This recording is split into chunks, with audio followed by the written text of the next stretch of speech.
Andeha riavana ho iraintsika ny hira hazakazaka masina ny 12 ihany. Manasa anareo ariavana hitsangana.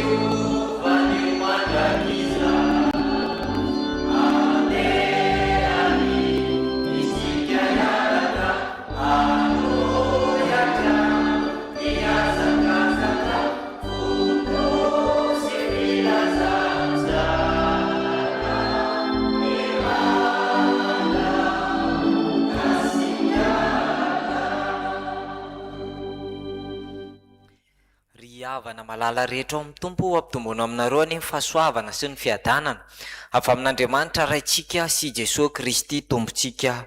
Amen. Anio alahady fa 20 ny volana Jolay taona 2024. Alahady natokantsika hitondranam-bavaka misampana vondrona fototra laika, fa anio ihany koa dia alahady andraisantsika amin'ny asa sy fampahirezana. Andeha riavana isaotra sy hideran'Andriamanitra isika ka iombonantsika ny salamo efa voalahatra. Iaraka iombona amin'ny mpanao salamo isika manao hoe: izay matoky an Jehova dia tahaka ny tendrombohitra Ziona, izay tsy mihetsika fa mitoetra mandrakizay. Tahaka ny tendrombohitra manodidina ny Jerosalema no andiny Jehova ny olony hatramin'izao ka mandrakizay. Fa tsy hitoetra eo amin'ny anjara marina miteny mpanjaka ny ratsy fanahy, fa ndrao ny marina ninjitra ny tanany anendry zava-dratsy. Jehova fa izay mivily ho amin'ny sakely-dalana mivilivily dia horoahan Jehova miaraka amin'ny mpanao ratsy any fiadanana leo amin'ny Israely. Amen.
Ekeo resi anjakaony fiainako uvuninahitra.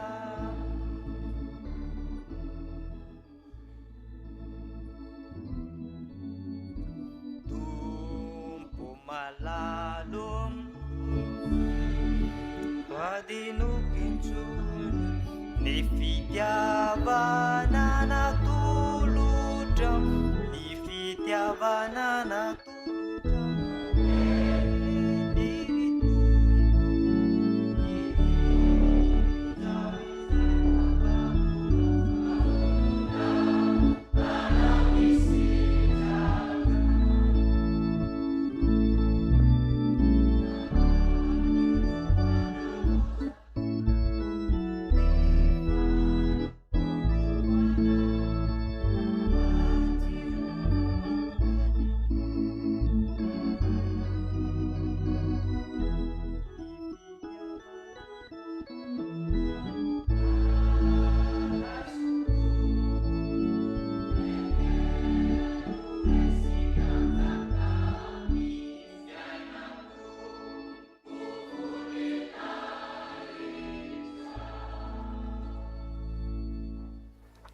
iombom-bavaka sika riavana. Misaotranao zay Andriamanitro ny amin'ny fitiavanao anay tsirairay avy. Misaotranao zahay ny amin'ny famindram-po izay avaozinao aminay isamaraina. Misaotra anao. Ny amin'ny fitantananao ny dianay tsirairay avy, tonga eto amin'izao valanao masina izao. Misaotra anao izay Andriamanitra, satria Andriamanitra lehibe sy mahagaga ianao. Andriamanitra endry ary tompon'ny fahefana rehetra any an-danitra sy ety an-tany. Izany no isaorana ianao, izany no hiderana ianao. Misaotra anao izay Andriamanitra, satria ianao dia mitaona anay hanomana ny mahiraka anay. Mitaona anay ianao mba hanomana ny fandraisana ianao izay Tompo sy Andriamanitray. Hanomana ny fanadiovana mahery vaika, ary indrindra hanomana ny fitsarana sy ny fibebahana marinao aminao. Fa misaotra anao ihany koa izahay, satria ny didim-pitiavana izay omenao anay dia mitaona anay tsy hitaza-potsiny fa handray andraikitra ary ahavoy tena ao aminao Jesosy Kristy. Miantso anao izay Andriamanitra, hatreo feno ny fampompivavahana izay ho tanterahanay eto, mba ho henoko ny voninahitra ao, ho feno ny fahamasinanao. Amin'ny anaranao Jesosy ny vavahana toy izany. Amen. Afaka mipetraka ianareo ry havana.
Tonga eo amin'ny fotoana natokana ho an'ny ankizy sy ny tanora isika ry havana.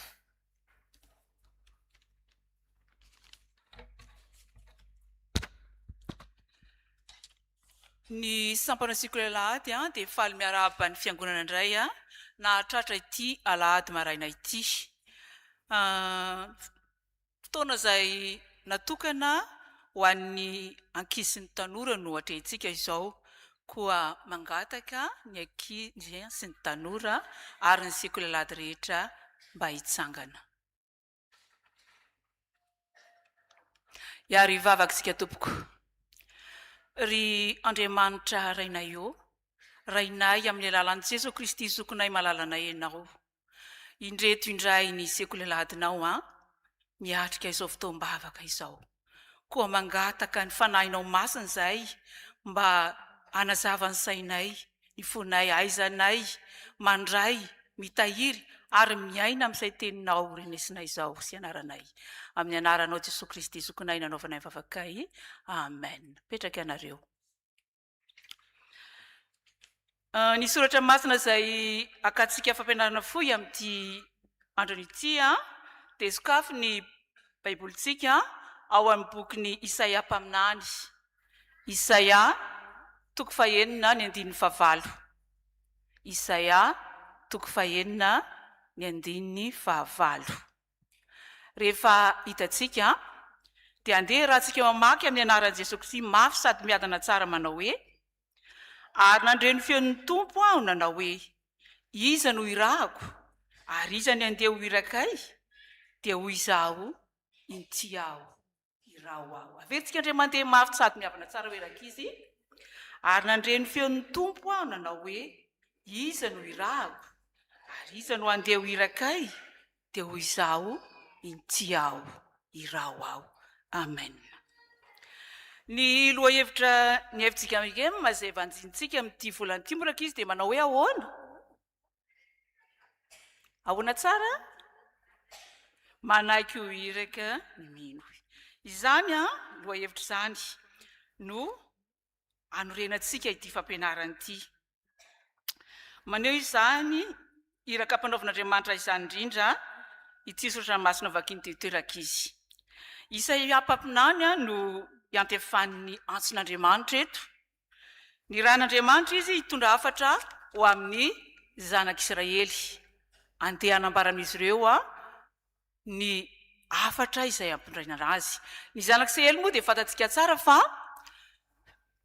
fiangonana no vidian'Andriamanitra ho azy manokana akoatra ireo firenena hafa rehetra nantsoiny ho azy manokana rehefa natsoiny ho azy manokana zanak'Israely a dia nataony a ny tanjony dia hoe ho fiangonana manara-dia azy manao ny sitrapony arak'izay voalaza ny didy a efa napetraka ho azy ireo ny zavatra nitranga nefa raka izy dia haitsika tsara fa ny vily tsy nanaraka an'izany ny zanak'Israely nanao ireo karazam-pahotana rehetra ny ainany jentilisa izy ary izany indrindra no nahatonga ny Andriamanitra ho tezitra taminy ka mikasa hanafay azy ireo hiara-ny fahatezen'Andriamanitra dia ny ran'Andriamanitra ilaza izany havatra izany indrindra Isaia niantso an'izay Andriamanitra nanaiky ve izy raka izy sa tsy nanaiky nanaiky izy ahoana ho izy inty aho iraho aho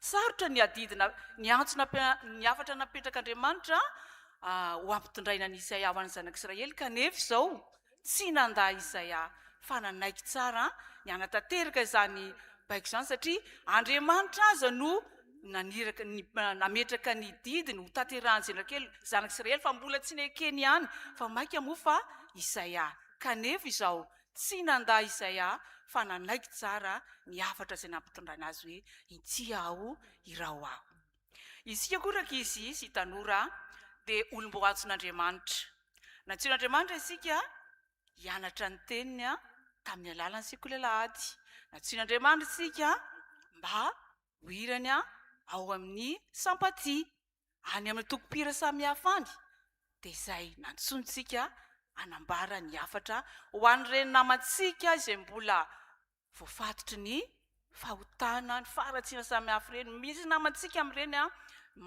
miteny ratsy fa malivaly ray aman-dreny tsy miaino a ny anatra izay omena azy dia nomenantsika ny hafatra antsoin'Andriamanitra itsika hiantso azy ireny a mba hiverina indray ao amin'ny tompo a ary ireo izay mbola tsy ao aminy dia antsointsika anara-dian'i Jesosy Kristy ilay tompo sy mpamonjy izao tontolo izao koa mahay re zara raka izy malala ka anaiky tsara ny antson'ny tompo hoe inty aho iraho aho ho an'Andriamanitra rery ny voninahitra amen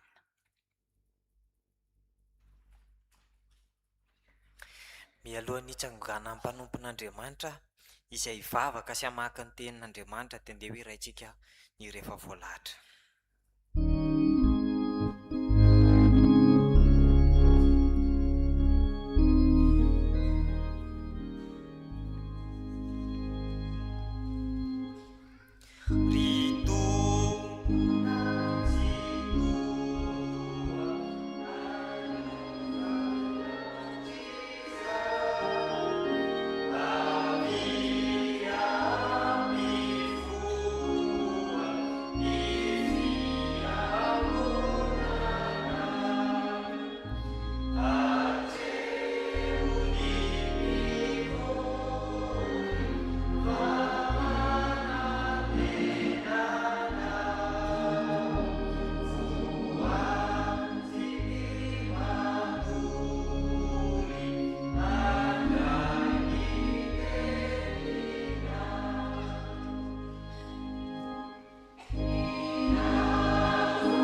fotoana amakina sy hainona ny teny soratra masina isika izao. Maheloha izany nefa ne dia hiaraka hivavaka isika. Ry Andriamanitra rainay io, rainay amin'ny lalan'i Jesosy Kristy Tompo, dia tsy tsahatra ny misaotra midera mankalaza ny anaranao masina izay, satria no tantaninao sy nivombinao ka tonga ito amin'ity toerana masina ity. Ankehitriny dia hamaky sy hiain'ny teninao izahay, koa angatahanay ny fananao masina hitoetra eto aminay mba hahafahanay mihaino sy mamaky izany teny izany, ary ireo mpanomponao rehetra hamaky izany sy ireo hitondra ny teninao dia misy mananteny izahay fa fananao masina koa hitoetra ao aminy ka ho tafapahaka aty anatina tsirairay avy izany teny izany. Amin'ny anaranao Jesosy Kristy Tompony angatana izany. Amen.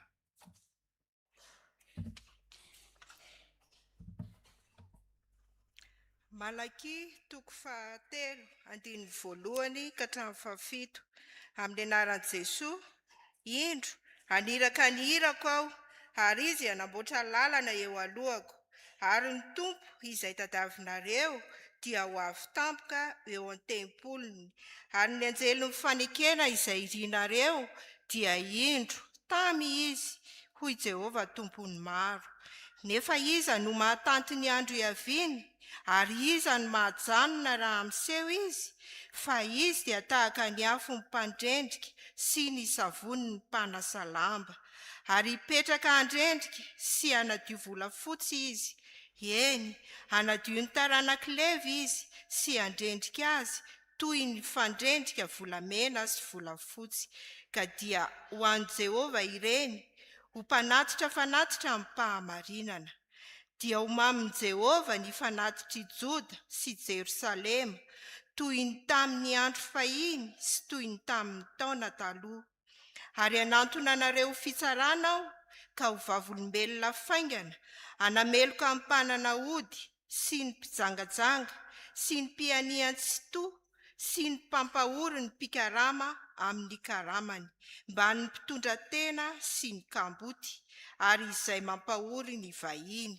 Fa tsy matahotra izy ho Jehovah Tompony maro. Fa izao Jehovah dia tsy miova, ary anareo ry taranak'i Jakoba dia tsy fongana. Hatramin'ny andron'ny razanareo dia efa niala tamin'ny ditoka ianareo, ka tsy nitandrina azy. Miverena amiko dia mba hiverina ho aminareo kosa aho, ho Jehovah Tompony maro. Nefa hoy ianareo, ahoana ary no fiverenanay? Amen.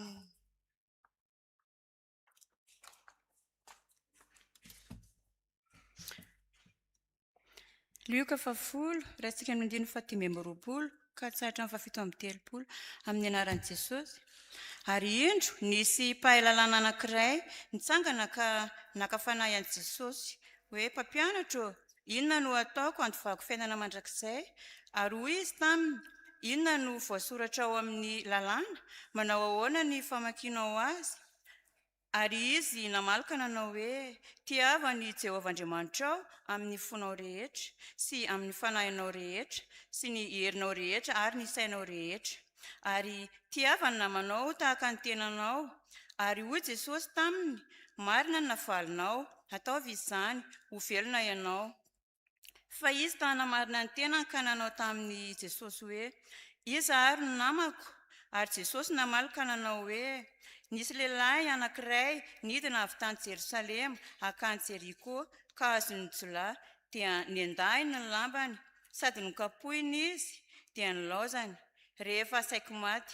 Ary sendra nisy mpisorona anankiray nidina tamin'izany lalàna izany, ary raha nahita andra-lehilahy izy dia nandalo azy. Ary toy izany koa ny levita anankiray izay tonga teo dia nahita azy nefa nandalo koa. Fa nisy kosa Samaritana anankiray nandeha tamin'ny nalehany ka tonga teo aminy, ary no nahita azy dia honena, dia nanatony izy ka nofeheziny ny feriny, sady nasiany diloilo sy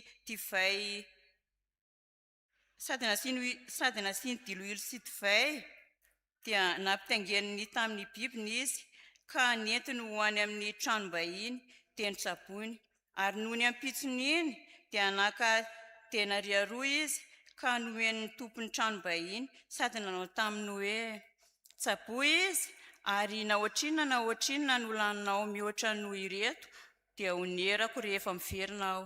Iza moa amin'izy telo lahy no ataonao naman'ilay azon'Jolahy? Ary hoy izy ilay niantra azy. Dia hoy Jesosy taminy, mandeha any ianao ka mba manaova toy izany koa. Amen.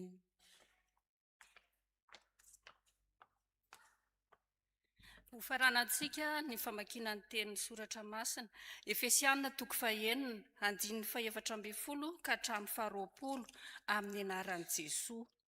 Mifaharary kasikiny fahamarinana mivalahanareo ary mitafindra ary no fiarovatratra ary kiraroy ny fahavonona-panahy avy amin'ny filazantsara ny fihavanana ny tongotrareo ary ho fanampin'izany rehetra izany dia tany ny finoana ho ampinga izay azahoanareo amon'ny zana-tsipika mirehatra rehetra izay alefan'ilay ratsy. Ary raiso ny famonjena ho fiarovan-doha sy ny tenin'Andriamanitra ho sabatry ny fanahy ary mivavaha mandrakariva ao amin'ny fanahy amin'ny fivavahana rehetra sy ny fangatahana ka miambena amin'izany amin'ny faharetana sy ny fangatahana rehetra ho an'ny olona masina rehetra. Ary ho ahy koa mba omena ahy ny loha-bava amin'ny fahasahiana hampifantarina ny zava-miafina momba ny filazantsara mba hiteny izany amin'ny fahasahiana aho toy izay mety ho teneniko. Amen. Ray masino manamasinana amin'ny fahamarinana, teninao amin'ny fahamarinana. Amen. Andeha ry havana beraitsika mpitsanganana ny raha voalahatra dia iainao ny toriteny isika.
toerana inareo ry avako malala dia mbola ho ampitomboin'Andriamanitra amintsika lalandavany ny fahasoavany sy ny fiadanany amin'ny fahalalana tsara n'Andriamanitra raintsika sy Jesosy Kristy zanany tompontsika. Amen. jereo ny baibolinareo ao amin'ny Malaki toko fahatelo. Malaki toko fahatelo no akana ny toriteny amin'ity marain'ity. Malaki toko fahatelo ary amin'ny faraparan'ny testamenta taloha ary ny boky Malaki. Ny amin'ny farany ary zany mialohan'ny idirana amin'ny testamenta vaovao dia io no boky farany amin'ny testamenta taloha.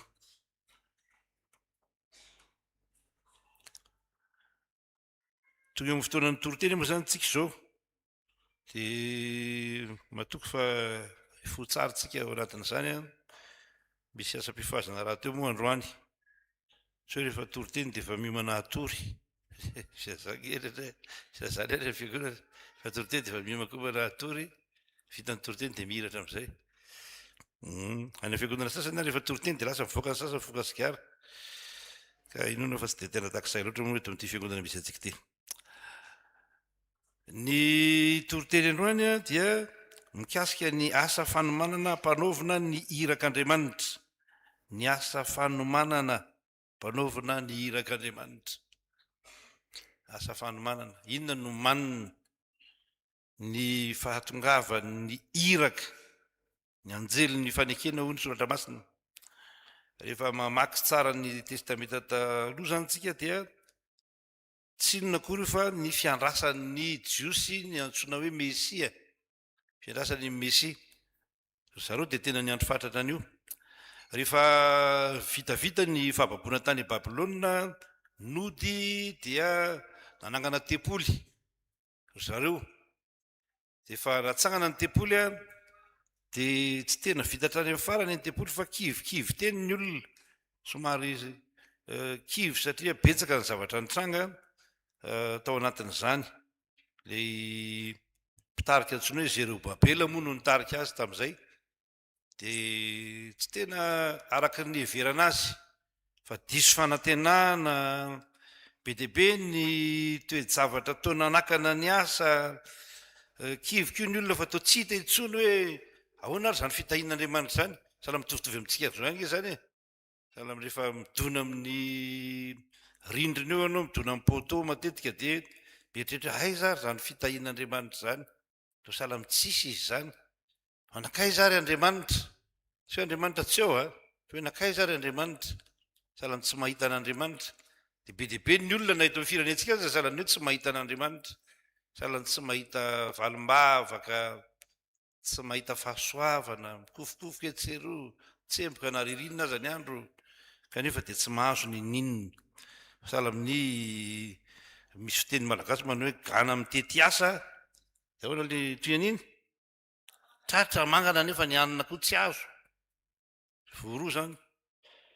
Voroa sahala midaka amborika io fitenin'ny olona sasany. Ka ny andro fatratra zareo hoe ho avy ny Mesia. Dia nampahafantarina azy ireo fa tsy ho tonga zany Mesia zany raha tsy misy ny asa fanomanana. Ka ny iraka mpanaovina, ity latsiny hoe indro ny iraka ny irako, dia ny hanomana ny olona handray an'izany anjelin'ny fanekena. Hoe anjely moa zany dia iraka ihany koa ny dikany. Fa io teny littérature moa dia style littéraire ampiasana hoe anjely ny fanekena eto.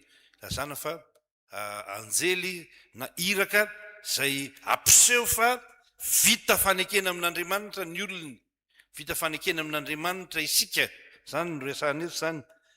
Inona avy no asa mpanaovina ny iraka? Mission zany, mpanaovina ny fiangonana raha ohatra ka lazaiko amin'ny teny tsotra. Anao kristianina, ianao diakona, ianao mpandray fanasan'ny tompo, ianao pastera, ianao mpiandry, ianao loholona, ianao mpanompon'Andriamanitra, inona no iraka ampanaovina anao?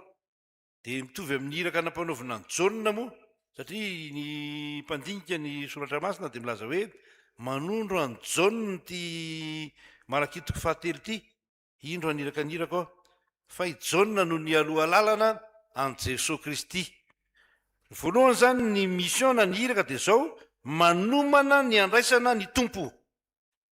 Manomana ny andraisana ny tompo. Mazava tsara ny lazaina eto. ary ny tompo izay tediavinareo dia ho avy tapoka eo amin'ny tempolony ary ny anjely ny fanekena izay rinareo dia indro tamy izy ho Jehova tompony maro. Ho tonga ihany zay fotoana io fa tsy tonga izy raha tsy miomana, tsy tonga izy raha tsy voalamina ny lalana aleny, tsy tonga izy raha tsy efa miomana ny fon'ny olona andray azy. Faharoa, manomana fanadiovana mahery vaika.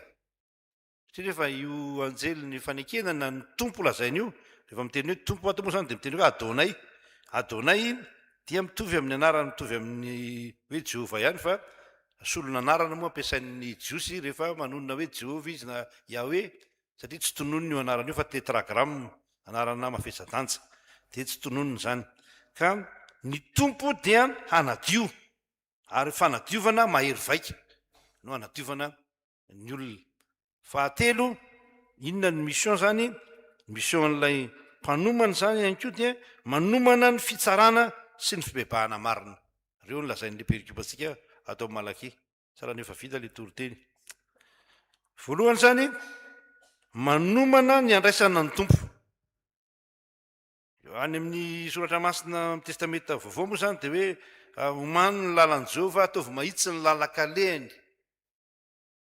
Dia ny salamo 120 izay novakitsika teo dia misy olona zay lazain'ny soratra masina moa zany mandeha amin'ny sakely-dalana mivilivily ozy izy, resaka fo, resaka toetra, resaka fiainana no resahana amin'izany. Ka ny tompo dia tsy avy raha tsy efa milamina izany, vonina andray azy zany. Tsy tonga ao amin'ny olona izy, tsy tonga eo amin'ny olona izy raha tsy voamana amin'izany. Azoko an-tsaina ihany ary azosika an-tsaina hoe ny jiosy dia mbola miandry zany Mesia zany mandrakity ny androany, dia tsy gaka zany ianao raha tsy misy Jesosy tonga, tsy misy Mesia tonga eo aminy.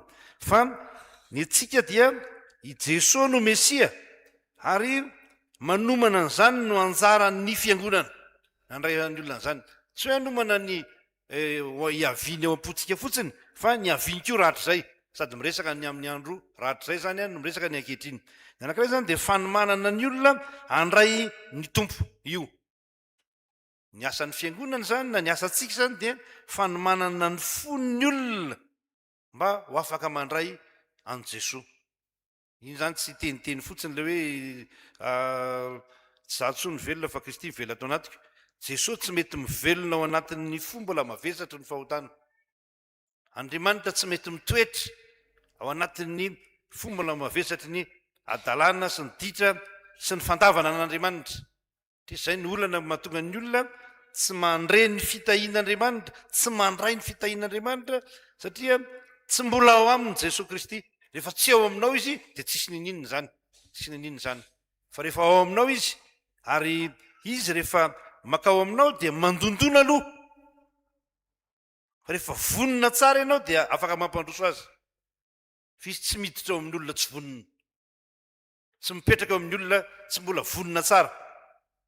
Ary zany ke ny tokony hianarantsika ny amin'ny fanahy masina. Fanahy masina io mantsy dia re miteniteny fotsiny ny olona hoe manana amin'ny fanahy masina, iza ny manana azy sy ny rehetra. Ny fanahy masina tsy mipetraka ao amin'ny olona maloto, tsy mipetraka ao amin'ny olona zay makala ny namany na makala ny rahalahiny. Fanahy masina dia mitoetra ao amin'ny olona manana an' Jesosy Kristy, miditra ao amin'ny olona zay efa voaomana ao amin'izany. Satria ny tenantsika dia antsoin'ny soratra masina hoe tempolin'ny inona? Tempolin'Andriamanitra na tempolin'ny fanahy masina. Dia mila miomana zany amin'izany. Ka ny asan'ny fiangonana zany dia ny manomana ny olona handray an' Jesosy Kristy, handray ilay Mesia zay mbola tsy resantsika moa no avy tampoka, fa ho avy ny fotoana zay resantsika an'izay. Ny faharoa dia zao, ho avy tampoka io, tenin' Jesosy moa zany, hoe tsy misy olona mahalala na iza, fa ho avy Jesosy. Tsy misy olona afaka mampiomana zany, zay fa ho avy izy rapitso, fa ho avy tampoka toy ny fiavin'ny inona?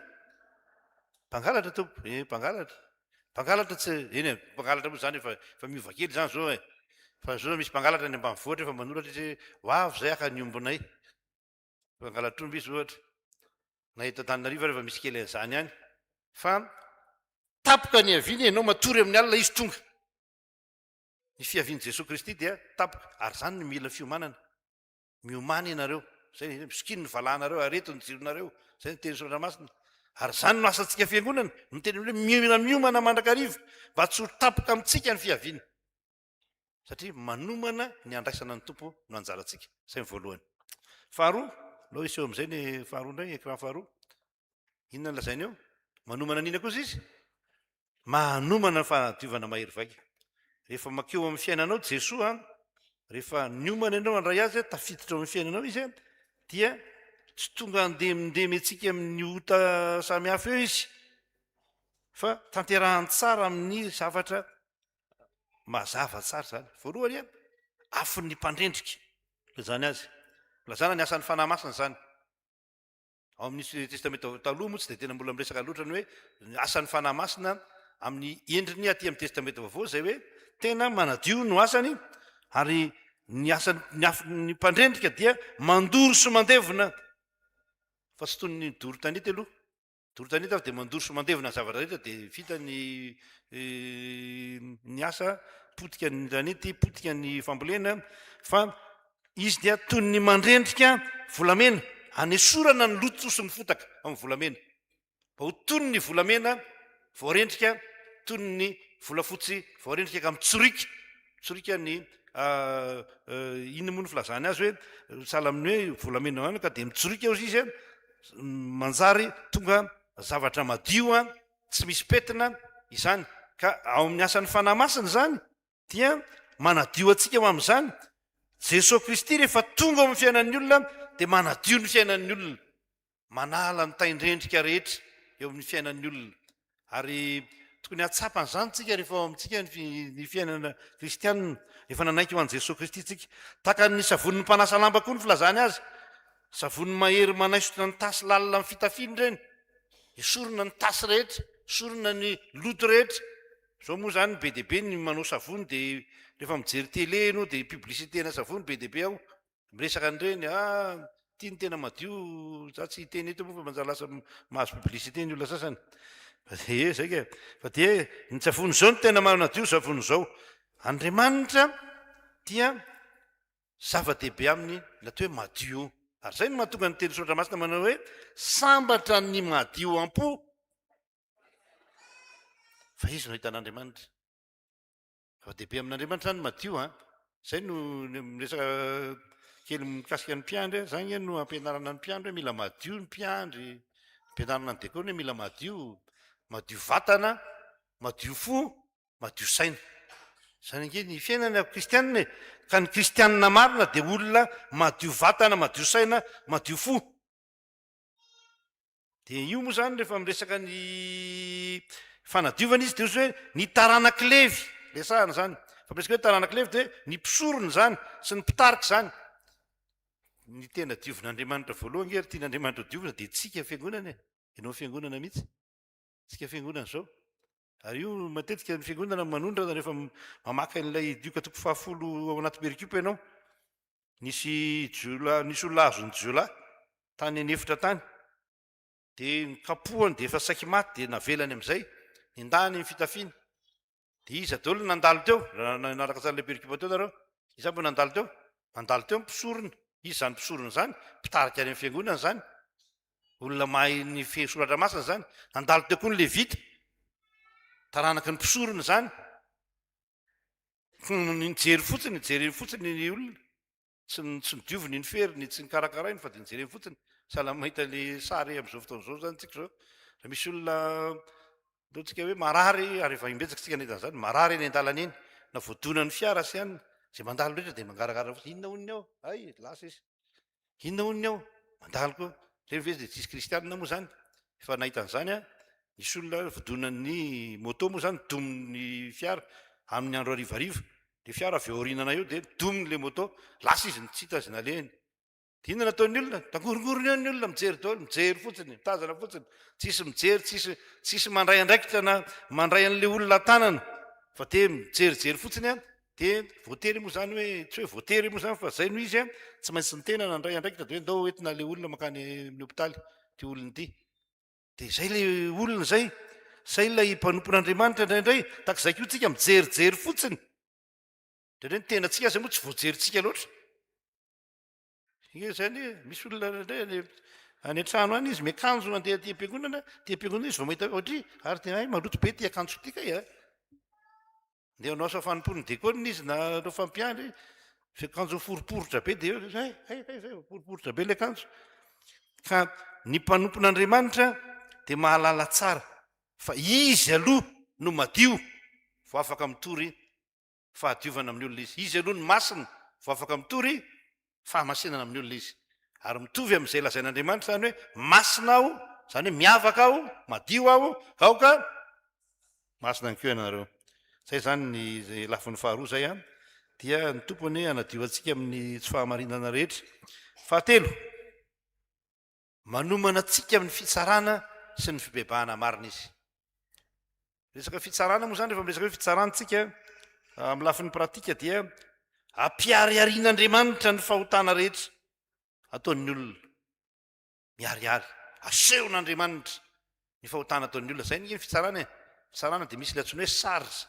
Fantatrareo zany hoe misy olona voapanga dia misy sarja, dia miresaka izy hoe ny sarja dia ny tamin'ny fantikan-dalàna nataonao dia itsy na izao na itsy. Dia tak'izany koa asehon'Andriamanitra ireny eo amin'ny fiainantsika. Ny mpilalao ody, ny mpijangajanga, ny mpianina lainga, mpampahorony madinika, ny mpanao mizana-tsindrinila, ny mpampahorony mpitondra tena, ny kamboty, ny tsy tia vahiny sy ny rehetra, reny dia asehon'Andriamanitra. Ka ho tsarain'Andriamanitra amin'ireny tsika saingy izao. Zay tsy mampitovy ny asan'Andriamanitra sy ny asan'ny fisarana. Andriamanitra dia mbola manome fotoana hibebahana. Inona le fotoana hibebahana io? Le fotoana hibebahana dia latsony hoe miverena amiko dia hiverina aminareo aho. Raha nanao an'ireto fahotana reto nareo dia ndao aloha hiverina amiko ianareo. Fa raha miverina amiko ianareo dia voavelany elokareo. Fa raha tsy miverina kosa ianareo dia iseho ny fitsaran'Andriamanitra sy ny fahatezeran'Andriamanitra. Ary io fahatezeran'Andriamanitra io zava-doza amin'ny fiainan'ny olona. Misy firenena nge efa tezeran'Andriamanitra fa tsy mahatsiaro tena. Misy olona na fianakaviana efa tezeran'Andriamanitra fa tsy mahatsiaro tena. Misy fianakaviana efa tsarain'Andriamanitra tsotro zao, miariary eo amin'ny fiainanao zany. Atao zatsy, atao itsy tsy mety, atao itsy tsy mety, atao itsy tsy mety. Na ny heverina fa apiditra aza, apiditra fahasoavana aza, mitera-dozana indray. Tonga amin'le tenen'ny namanay zay hoe io rehefa mety ny ataonao dia ny sobakaka aza mampiditra dranketsa izy ny teny malagasy. Fa rehefa tsy mety eo ataonao io dia na ny ranon'ampanga aza misy voay. Dia satria zala amin'izany nge ny olona rehefa tsy tahin'Andriamanitra lasa loza ho azy daholo ny zavatra mitranga rehetra eo amin'ny fiainany, ao amin'ny tokantrano, amin'ny fianakaviana, lasa mitera-doza ho azy avokoa. Fa rehefa tahin'Andriamanitra ianao, mandalo ny fitsaran'Andriamanitra ka mibebaka, dia avelany ny elokao. Raha miverina amin'Andriamanitra zany tsika dia averiny amin'ny loniny koa ny fifandraisana amin'izany. Rehefa malala na dia hoe fibebahana nge dia hoe famerenana ny fifandraisana amin'Andriamanitra. Ary io no andrasan'Andriamanitra amintsika andro manala io. Izay nge mba tonga antsika verimberina ato am-piangonana ato hoe mba ilazan'Andriamanitra ny sitrapony, azahoantsika miverina aminy. Satria zay na ny Andriamanitra zay. Dia mametraka eo am-pelantanantsika zany fanapaha-kevitra zany Andriamanitra. Tsika no maka ny fanapaha-kevitra. Ny Andriamanitra efa vita, Jesosy Kristy efa navita amin'ny famonjena, fa tsika no maka ny fanapaha-kevitra. Ary izay le mahatonga ny Jesosy Kristy teny hoe mandehana ianao izy ka mba manova toy izany koa. Ny atao hoe dikan'izany teny zany dia zao, mandehana ianao ka aza resahana fotsiny zany fa andana ataovy pratika zany. Mandehana ataovy fampiarana zany eny amin'ny fiainana andavanandronao. Ao amin'ny fianakavianao dia mba samba mahatsapa tentsika inona moa ty zavatra ataoty fianakaviantsika ity e? Inona ty zavatra ataon'ny ankonantsika ity? Misy zavatra maro, ndraindraiky antsika mahita zavatra be dia be tsy mety ary anatin'ny ankonantsika fa tsy metsika tsika. Tsy metsika tsy manao n'inona tsika. Inona ny etsika andrasan'Andriamanitra aminao? Ny bebaka, zany no andrasan'Andriamanitra aminao. Ka dia aoka ho tsaitsika zany tenin'Andriamanitra zany araka ny teny soratra masina manao hoe zay manatsofina ho ety miaino dia aoka izy hiaino izay lazain'ny fanahy. Dia atsika hitodika indray amin'ny plan ny toroteny manao hoe ny asa fanomanana hampanaovana ny hiraka dia manomana ny andraisana ny tompontsika manomana fanadiovana mahery vaikitsika, manomana ny fitsarana sy ny fibebahana sika ho an'Andriamanitra voninahitra. Amen.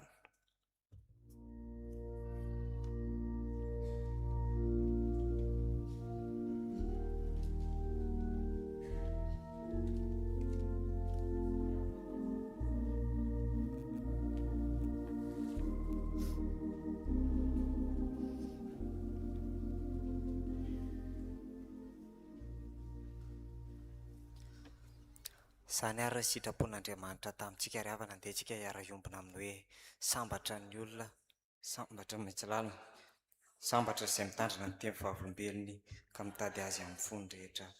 Amen. Hivavaka isika ry havana.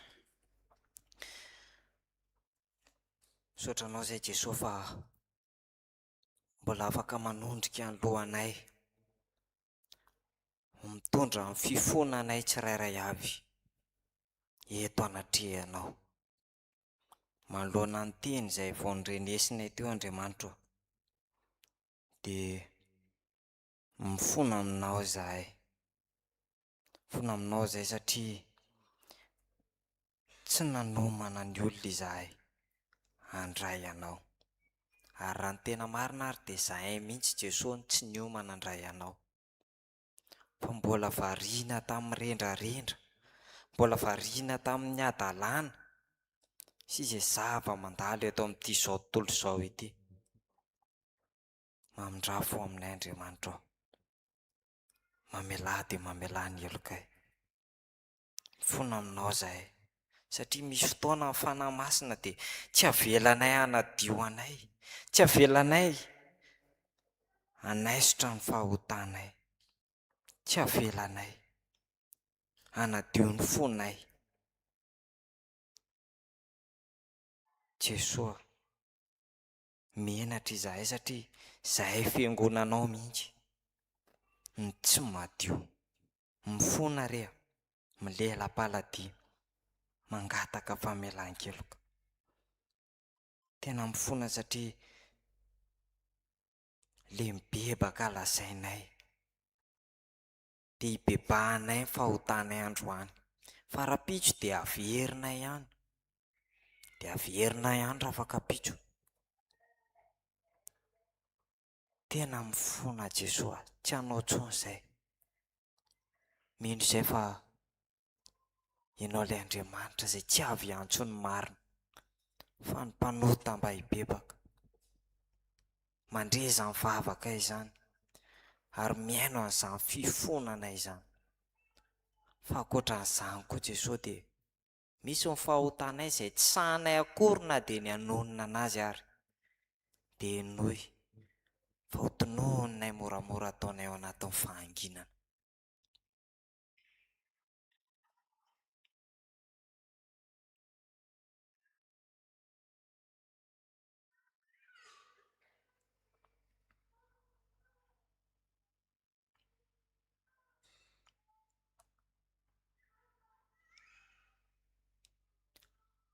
Sotr'Andriamanitra mpiaino vavako. Amen.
mitsangana handray ny teny soa famelan-keloka izay atolotry ny tompo aminao.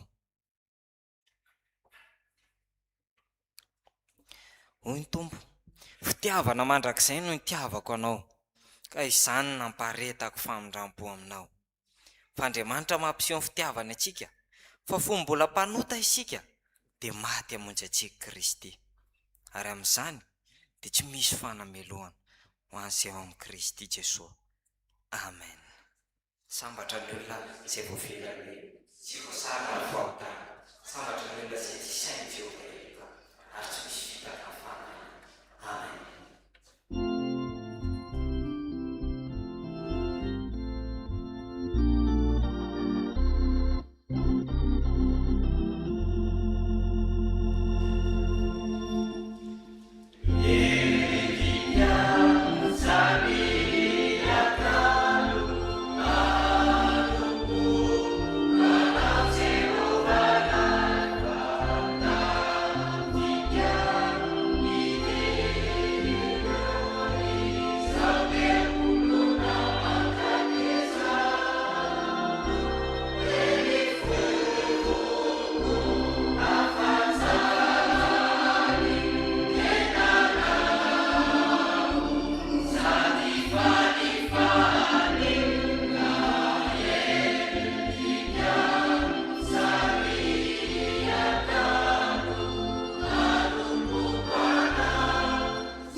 Izay navelan'Andriamanitra ny endron-dravana dia tsy menatra manambara ny finoany an'Andriamanitra.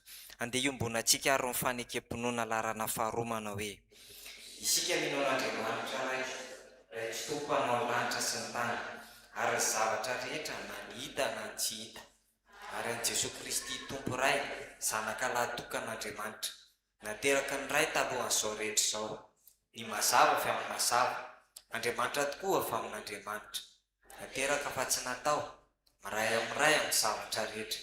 Izy nahariana izao tontolo izao noho ny amintsika olombelona, sady ho famonjena antsika, dia nidina avy tany an-danitra izy, ary natao fanamasina nofo avy tamin'ny Maria Virjiny, dia tonga olona izy. Nombona tamin'ny hazo fijaliana ho fanavotana antsika tamin'ny nanapaham-pody Pilato izy. Maty izy ka nalevona, nitsangana tamin'ny maty tamin'ny andro fahatelo, arak'izay voasoratra izy. Niakatra ho any an-danitra izy, ary mipetraka eo an-tany ankavan'Andriamanitra ray. Avy any miviany indray amin'ny voninahitra, hitsara velona sy maty, ary mandrakizay ny fanjakana. Isika mino fanamasina, tombo sady mpanome aina, izay avy amin'Andriamanitra. Ka hitsaoana sy ankalazaina miaraka amin'ny Ray sy ny Zanaka. Izy dia niteny tamin'ny vavan'ny mpaminany. Isika mino fiangonana iray, masina, miorina amin'ny fanambaran'ny apôstôly, ary manery amin'izao tontolo izao. Isika manaiky mibatisa iray ho famelan-keloka, sady manantena amin'ny fitsanganan'ny maty ary ny fiainana mandrakizay. Amen. Manasa anareo ary havana hipetraka angatantsika ny atoko-pihira hanao hira anankiray.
Andrany ray fitiavana tsy anana fa tsy anao Jesosy ianao no toky sy miaro naiza misy anao efareko miantso antsona i Jesosy tompo diana itia malolo tena hoana rehefa vololopa tompona efareko miantso antsona i Jesosy tompo diana itia malolo tena hoana rehefa vololopa tompona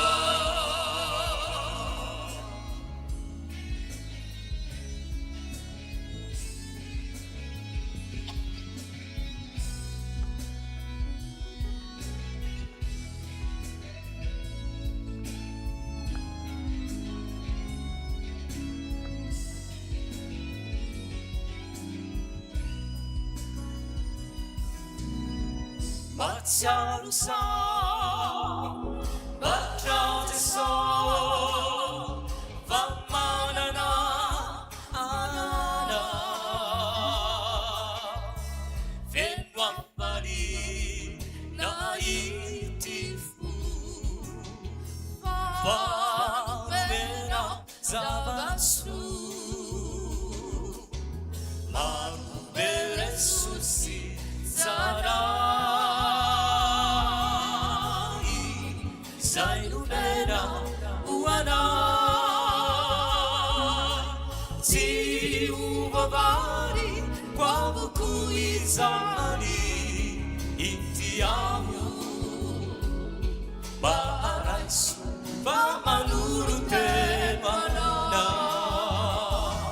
Efare punyansu Atsuna Rizesosi tumpu Diana Itia Manuru tena Uana Vepa Kudulupa Numpuna Efare Punyansu Atsuna Yansu Atsuna Diana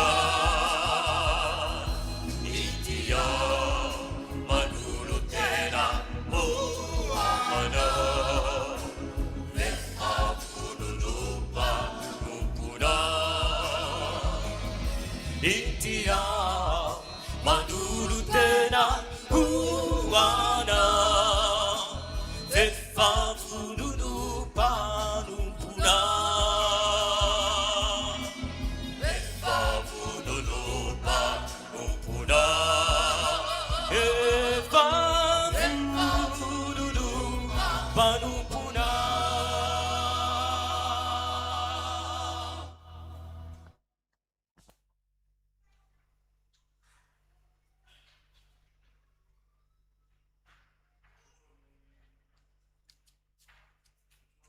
Mitan'ny batistika ry havana malala misy zanaka ny fiangonana anankiray atao batisa eto avy amin'ny FPM Vanovelany ary dia nandefa nitondra taratasy moa zany anaovana ny batisa eto Madagasikara dia ato Salema vaovao no fidiny zareo anatanterahana an'izany. Dia hanao ny hira voalahatra dia hitsangana ny ray aman-dreny hitondra ny zaza etỳ amin'ny altara, ny fianakaviana kosa dia manotrona eo amin'ny ambanin'ny altara. Ndawary. Falame efapolo sy roanjato andiny voalohany any.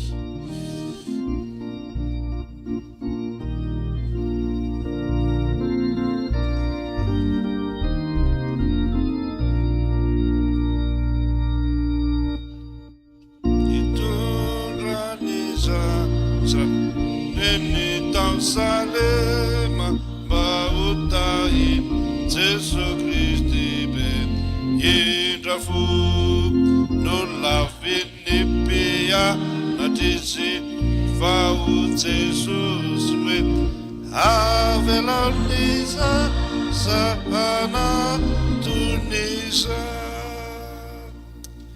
Ry havana malala rehetra amin'ny tompo fifalinana no andraisantsika ireto namantsika ireto izay manavoany fanoloran-tenany sy manolotra ny zanany ho an'Andriamanitra amin'ny alalan'ny sakramentan'ny batisa.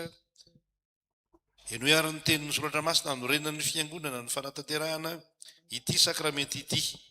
Efa nomena ny fahefana rehetra ny an-tany izay ty an-tany, komandiany ianareo dia ataovy mpianatra ny firenena rehetra manao batisa azy amin'ny anaran'iraisany zanaka ary ny fanahy masina, sady mampianatra azy hitandrina izay rehetra nantiko anareo. Ary indro zao moa manareo mandrakariva mara-pahatonga ny fahatamperana zao tontolo zao. Ary ahoriko ny fanekeko ankoso aminao mba amin'ny taranaka mandimy ianao hatramin'ny taranaka faramandimy ho fanekena mandrakizay mba ho Andriamanitra sy ny taranaka ao mandimy ianao aho. Ary tao amin'ny koa ny namorana anareo tamin'ny famorana tsy natao tanana, tamin'ny fanesorana ny tenany nofo, dia tamin'ny famorana Kristy. Fa niara ny levina taminy ianareo tamin'ny batisa, izay niarahanareo natsangana tamin'ny koa noho ny finoana ny asan'Andriamanitra izay nanangana azy tamin'ny maty. Fa ianareo rehetra dia zanak'Andriamanitra ny finoana Kristy Jesosy, fa na iza no natao batisa ho amin'ny Kristy dia nitafy an'i Kristy. Tsy misy tsony na jiosy na grika na andevona tsy andevona lahy na vavy, fa iray ihany ianareo rehetra ao amin'ny Kristy Jesosy tompontsika. Noho izany ary iray aman-dreny niteraka dia misy fanekena ataonareo teo anatrehan'Andriamanitra sy ny fiangonana, ka teoko vakianareo sy ataonareo ren'ny fiangonana manontolo izany. Manolotra ny zanaka eo an'Andriamanitra raitsika izahay, ekenay ny zoro na amin'ny asa ho mpanompon'Andriamanitra mahatoky mba hahatonga anay ho fianarany zaza amin'ny androm-piainany rehetra. Ekenay ny anatanterahany fiangonana amin'ny zaza ny fitaizana rehetra araky ny filazantsara tokony atao aminy, mba hitombohany amin'ny fahalalana izao fahasoavam-bebe izao avy amin'Andriamanitra izao, sy anekeny an' Jesosy ho tompo mba hahazoany hery andavany ny asan'ny satana rehetra. Vonona ny hivavaka ho azy sy hampianatra azy hivavaka, ka hampiditra azy ho mpianatra sekolelady. Ekenay ny hampianatra azy ny anton'izao fanaovam-batisa izao, ary ezahanay ny hitaona azy ho mpandray fanasan'ny tompo. Amen. Ian'Andriamanitra no ekinanay anatanterahana izany. Ren'Andriamanitra ny fanekena nataonareo izany matroky azy fa nampy anareo izy araka ny teniny manao hoe ny heriko dia tanterahana amin'ny fahalemena, ary dia isika fiangonana manana didy amin'izay ataontsika batisa, ka dia mitsangana ry havako andray izany andraikitra izany isika hivavaka isika. Andriamanitra raitsy toa tianay dia tianay tokoa ianao, ary ny fitiavanao dia melo mandrakariva ny fitiavana ianao. Tsaronay zao ny didin'i Jesosy Kristy tomponay sy ny teny fampanantenana nomeny tamin'ny nanorenana ny sakramentany batisa, koa mitalao aminao zay raha eo manatrehanay. Aoka ny fanahinao masina anome hery ny asa tanterahana eto ampanaovan'izao batisa zao. Rano mamelombelona ny zavaboary ity ary manasa ny lotony nofo, dia angatahanay mba famantarana ny fanadiovana anay eo amin'ny fiainana vaovao ao amin'ny Kristy izany. Ity zaza tao batisa ity anie ho voaray mandrakizay ao amin'ny fanekenao, ampitafio ny zanakao izy ary ampiraisokendry aminy no ny asan'ny fanahinao masina mitarika azy isan'andro ho amin'ny voninahitra ao. Amin'ny anaran'i Jesosy Kristy mpamonjy anay no anaovana izany vavaka izany. Amen.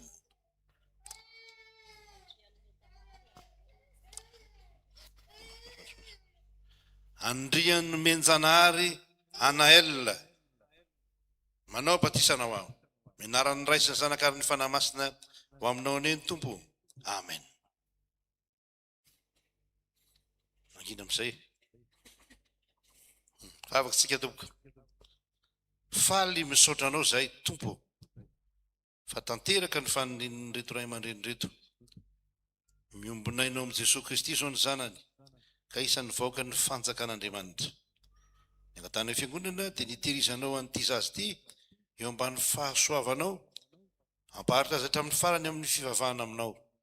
Ampio ny ray aman-dreny azahoany manatanteraka ny fanekeny efa nataony teo anatrehanao. Omban'ny fahasoavanao ny ezaka rehetra ataon'ny fianakaviana sy ny ray aman-dreny ary ny fiangonana amin'ny fitezana ity zaza ity. Angatahana amin'ny anaran'i Jesosy Kristy izany vavaka izany. Amen. Hoy ny Tompo, aza matahotra ianao efa nanavitra anao aho, efa niantso ny anaranao aho, ianao. Ary hoy izay fiangonana aminareo ray aman-dreny, entoka tezahoan'ny Tompo ity zaza ity. Dia mandehana ny fifalian'ny tomponareo, asa matahotra, hoy ny Tompo. Amen. Mahazo mipetraka ianareo tompoko. Fionjava-maneno, mahazo mipetraka ny fiangonana.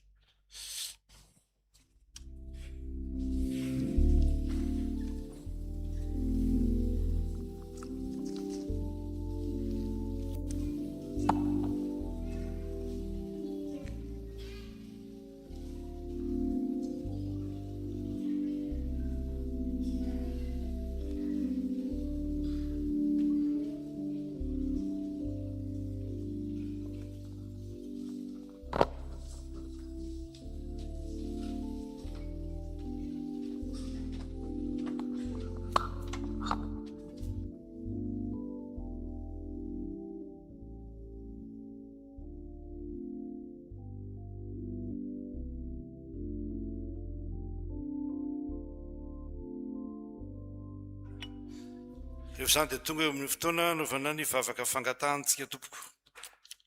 Ny tenin'ny tompo moa dia milaza amintsika hoe raha miray amiko ianareo ka mitoetra ao anatinareo ny teniko dia angatao izay tianareo na inona na inona fa ho azonareo zany. Malalaka zany tsika angataka izay iritsika izay tediavintsika ary dia mahireza ny vavakatsika. Tonga eo amin'ny fotoana sarobidy anankiray izay nomenao anay zany fotoana izany, azahoanay mangataka izay irin'ny fonay ary ho tononon'ny molotray raha teo zany. Mialohan'izany dia misaotra anao izay fa lehibe dia lehibe ny fitiavan'Andriamanitra anay.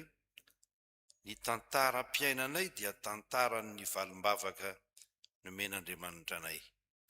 Misaotra Tompo noho ny amin'izay efa nomenao, na zanaka, na havana, na vola aman-karena, na trano sy fitafiana ary na fiantohana no avy. Ankehitriny izay dia mahatsiaro tokoa fa manana an'Andriamanitra, tsy nafoin'Andriamanitra, tsy diso fanantenana satria manana anao izahay. Misaotra Tompo noho ny amin'ny fianakaviana tsirairay avy izay notahinao. Misaotra noho ny amin'ny fiangonanao izay nanehonao ny voninahitra ao ka notahinao tamin'izay rehetra nataony, ary misaotra anao noho ny amin'ny firenenay izay nofanginao ihany koa. Ndreto izay manan-javatra maro angatahana aminao izay raha mbola eto ambonin'ny tany eto Tompo. Ary soa ihany izay fa manana anao, soa ihany izay fa zanakao. Dia ndreto izay mangataka aminao izay mba irin'ny fonay ho an'ny fianakavianay, ho an'ny ankonanay, ataonay ao anatin'ny vavaka torapo kanefa ao anatin'ny fahanginana izany. Tompo malalanay eo ary izay fantatrao fa mahasoa anay dia aoka ho tanterahanao araka ny ampenindra fonao izany Tompo. Fantatrao fa malemy izay, fantatrao fa tsy tanteraka izay, kanefa mahatoky izay fa hamaly vavaka tokoa ianao satria toetra anao ny hoe mpamaly vavaka ianao. Koa tonononay ampahanginana izany fangatahana izany ary ataonay mifanetretena.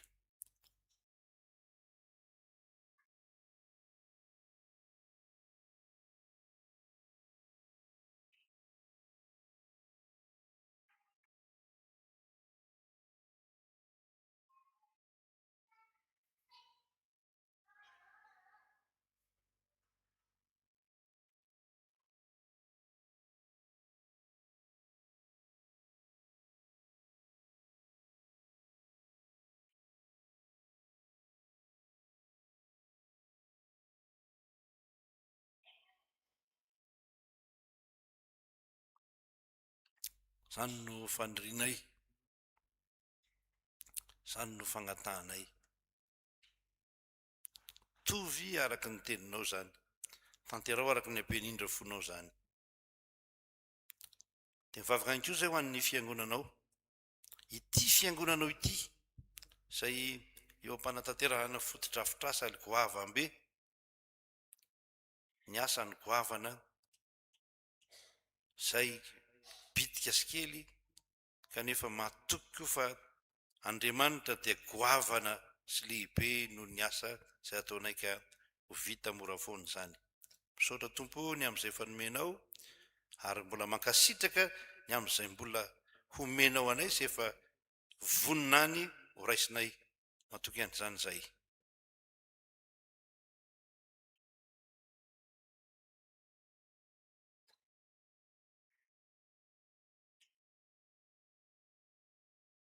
Taio ny rodorotom-piderana sy famangina ary fanentanana izay kasaina atao eto amin'ny fiangonana. Tompo matoky anao izay efa ho tanteraka izany. Satria raha ianao no miasa, iza moa no mahasakana izany.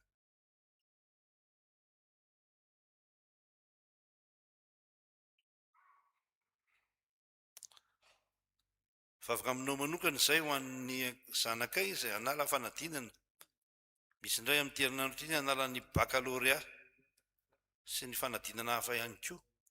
Fangio amin'ny fitiavanao ireny zanakay ireny, efa nentina mbavaka teto nandritra ny alady vitsivitsy, fa indro tononona eo anatrehanao indray ka matoky izay fa miaino vavaka ianao ho afam-panadinana ireny araka izay sitraky ny fonao rahateo. Tonononay manokana ihany koa ny sampana vondrona fototra laika izay sampana eto amin'ny fiangonana misy anay. Taio ny asan'izy ireo, taio ny fikasany rehetra, ampamirapiratra ny voninahitra ao ane. Izany vehifelona eto amin'ny fiangonana izany, nataonao mpitady loharam-bola maritra ho an'ny fiangonana, nataonao mpanohana ny asa samihafa izay ataon'ny fiangonana ireny, ampaherezo hatanteraka izany. Androany koa no mifarana ny fizaran-draharaha ataon'ny zanakay, nanao stazy teto amin'ity fiangonana ity. Taio izy mianakavy kely, taovy eo ambany masonao lalandava. Apetraka eo ambanin'ny fitarianao ty fiangonana ity sy ny firenenay koa, ny FJKM sy ny firenena, ny asa samihafa izay miandry ny fiangonana ho fijoroana vavolombelona. Tompo taio ny firenenay ary taio ny fiangonanao hahatarika tokoa ny firenena hanao ny tsara rehetra araka ny sitraponao. Tonononay ny vavakay miaraka amin'ny vavaka nampianarinao anay manao hoe rainay ozy ny an-danitra mba masinina anie ny anaranao, tonga anie ny fanjakanao, atao anie ny sitraponao, ty an-tany ho taky ny any an-danitra. Eo anan'io izany asazo anay ary mamelany elokay taky ny namelanay izy ny eloka taminay. Aza mitondra anay amin'ny fakapanahy, manafana amin'ny ratsy, anao ny fanjakana sy ny ely ary ny voninahitra mandrakizay. Amen. Dia misaotra Andriamanitra tsika rehefa malala ny ahafahantsika manatanteraka izao fanompoam-pivavahana fidirana faharoa amin'ity alahady 27 volana Jolay ity izao. Araka ny tondro nataon'ny FJKM moa dia alahady ny vehifelona ao anatin'ity alahady ity. Ny vehifelona moa raha any amin'ny fobe FJKM izy dia SFL sampana fivodronana laika, raha ny amin'ny sodaparitany izy dia vondrom-paritany laika VPL, ary raha ty amin'ny fitandremana kosa izy dia VFL no anarany. Dia miraro soanareo VFL moa mbola resahana ihany izany rehefa avy eo tanteraka tsara ny alahadinareo ianareo. Zao tsika dia fampiaraba ary avana ka tsy misy teny omena moa fa dia arabo ny olo akaikinao tonono azy ny fiadanan'ny tompo dia hiverina any aminao koa izany fiadanana izany. Dahary fampiaraba.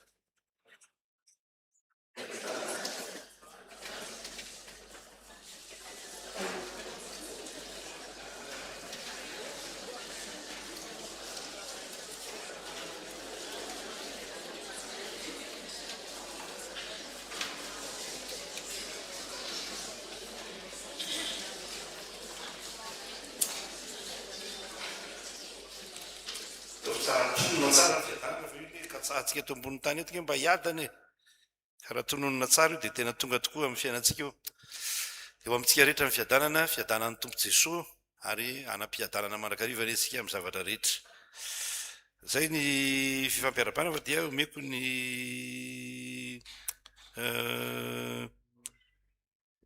stagiaire moa zany avy eo mbola ho atao veloma. Fa izao tsika zany tonga amin'ny fotoana izay iarabana ny vondrona fototra laika. Asa manana mira moa nareo? Mira? hay nday atao very nareo de atao nira de miakatra mavitribitrika ety amin'ny altara ny brove eo miresaka daoary.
Mbola miarahaba antsika rehetra amin'ny anaran'i Jesosy Kristy Tompo ry havana.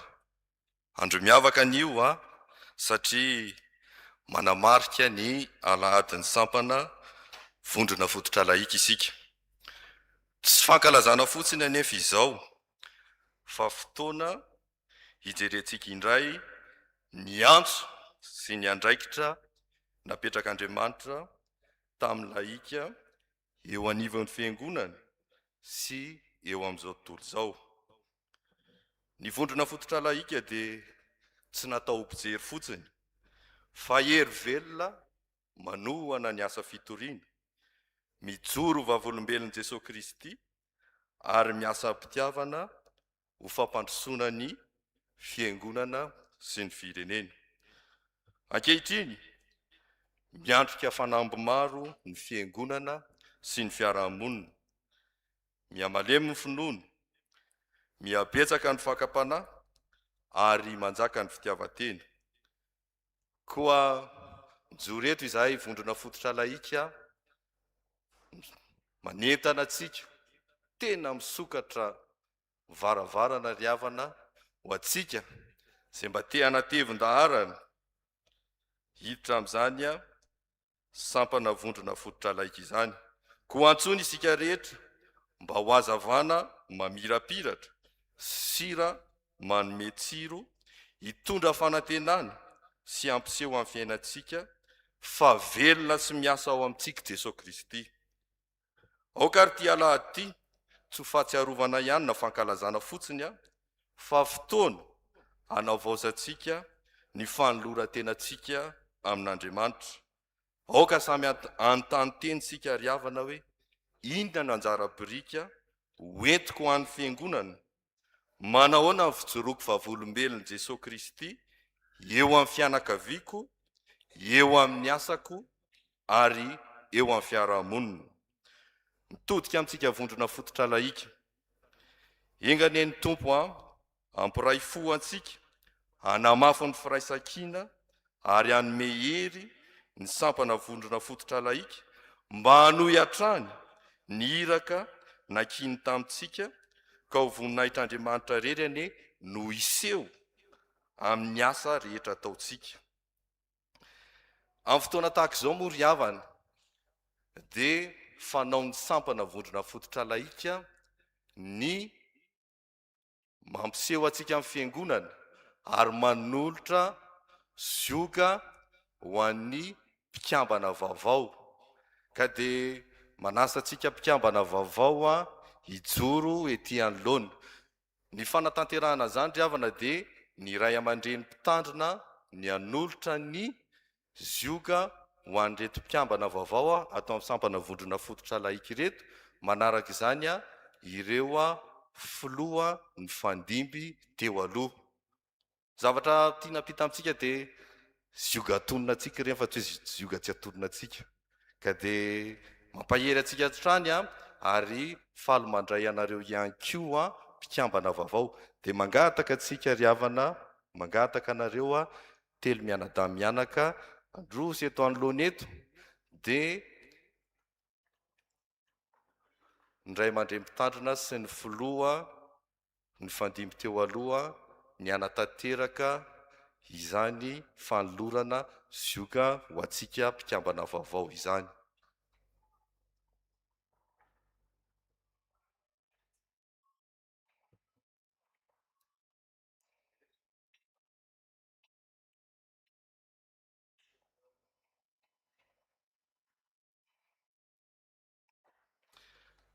Ndery havana mba mena tehaka reto mpikambana vaovao reto fa tsy moramora ny asa, tena tsy moramora ny asa. Makasitraka indrindra tompoko, mahazo toerana isika ary.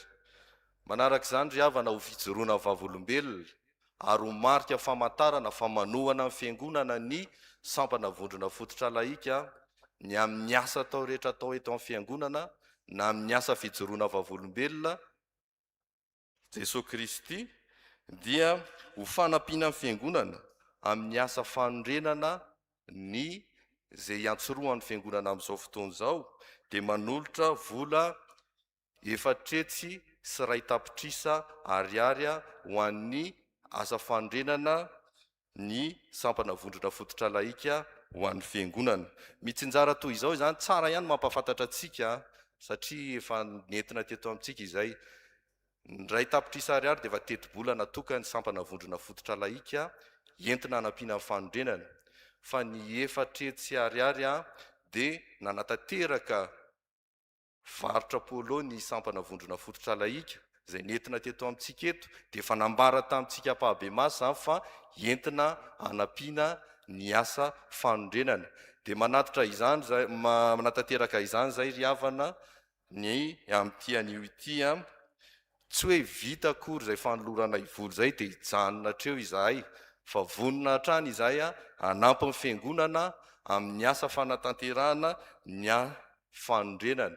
Dia manatitra hatrany ny fisaorana ho an'ny ray aman-dreny mpitandrina zay tena manoro hevitra amin'ny zavatra tokony atao ny amin'ny fitondrana ny sampana. Manatitra hatrany ny fisaorana ho an'ny birao am-piangonana zay miara-miasa hatrany amin'ny sampana vondrona fototra laika. Dia amaranako ny teniko ry havana dia izao hoe mampahery antsika amin'ny asa Jesosy Kristy mijoroa vavolombelona na amin'ny fiteny na fihetsika amin'ny fitondran-teny ho vavolombelon' Jesosy Kristy amin'ny zavatra rehetra atao.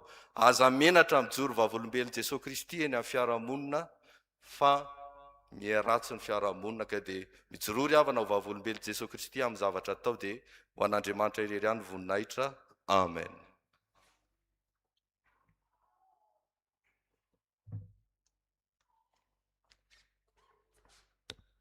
Tsika hitsangana hivavaka ho an'ny vehifelona. Misaotranao zay noho ny amin'ny fanambinanao sy ny fitahinao ny sampana ka afaka mijoro manoloananao ary manoloana ny fiangonana izy ireo. Misaotranao noho ny tahinao ny asan'ny tanany, tahinao ny mpikambana rehetra ary ampitombonao ny finoana izay ananany mety ny mijoro vavolombelonao eny anivon'ny fiarahamonina sy ny ankonany. Ary dia mangataka aminao zay hitombony izany fahasoavana zany eo amin'ny vondrona fototra laika. Voninahitra ho anao, ho tahinao ny filoha sy ny birao ary mpikambana rehetra ahefa be eo amin'ny asanao ka tsy hitsanga menatra eny anivon'ny finoana hafa ny kristianina, fa ho mendrika ary hahalaza tokoa ny anaran'Andriamanitra izay ataony rehetra. Ka afantaran'ny olona fa ianao no Andriamanitra ary hitenenany hoe fantatray fa momba anareo tokoa Andriamanitra, andeha koa izay mba hanaraka anareo. Matoa izay fa izany no fitaomana tsara indrindra, dia atolotra anao ny voninahitra Tompo ary ho amin'ny reto ny faherezana sy ny fiadananao. Menaran'i Jesosy, amen. Mazoa toerana Tompo. Teny Andriamava ihany no ataoko ravana malala, tsy hoe Andriamava akory nataonareo fa zava-dehibe dia ny fisian'ny sampana. Misy fiangonana maro ihany moa zany na atao anaty solondabaratany mbola tsy misy vehivelona, dia misy ihany manerana Madagasikara be dehibe ny fiangonana na ny fitandremana mbola tsy manana vehivelona zany. Tsika moa zany dia manana an'io, ary io dia fampivondronana ny talenta. Zay ny tena anton'ny vehivelona ke fampivondronana ny talenta, azahoana manohana ny asan'ny fiangonana, ny asa fitoriana ny filazantsara eo anivon'ny fiangonana, manohana ny fiangonana amin'ny asa mivantana tahaka izao izay ataonareo zao zany dia manainga antsika ihany koa hiditra mpikambana ao anatin'ireny. Tsy misy olona tsy mana-talenta zany fa mana-talenta daholo ny olona rehetra, fa tsy foazitsika fotsiny ny talenta nampatoritsika, dia zay no mahatonga azy tsy tena mifo. Dia mirary ny soa anareo vehivelona, efa be mandrakariva miasan'ny Tompo ianareo, dia tsika moa dia miara-miasa hatrany ary tsy lazaina intsony iny fa tsy maintsy ataony fiara-miasa voninahitr'Andriamanitra. Dia miaraba, dia mampahery, dia mivavaka ho anareo ho tahin'Andriamanitra tompoko. Dia misaotra anareo amin'ny fanampinana ny fiangonana.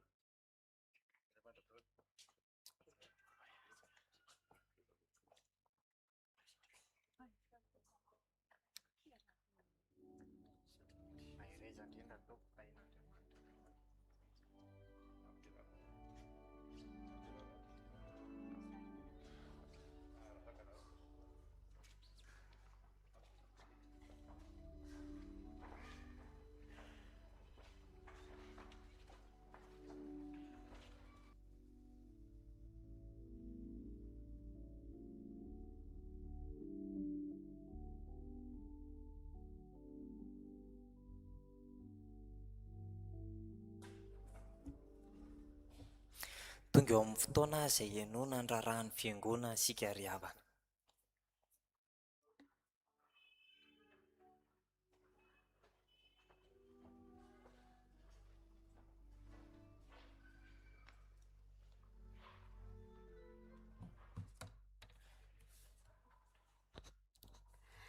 Miarabantsika indray nahatratra ity alahady fahatelo ny volana Jolay ity, izay alahady manokana nitondrantsika ambavaka ny sampana vondrona fototra laika manerana ny sahan'ny FJKM.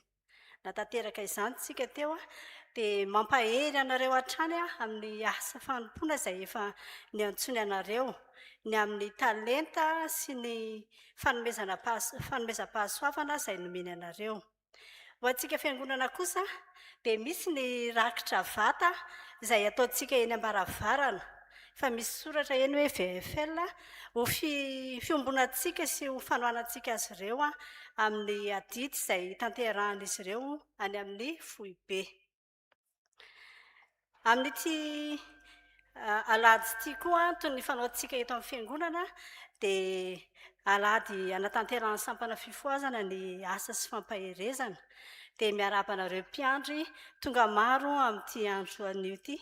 Misaotra anareo mpiandry avy amin'ny fiangonana Rahavavy tonga miara-miombona amin'ny fiangonana anatanteraka izany asa sy fampaherezana izany.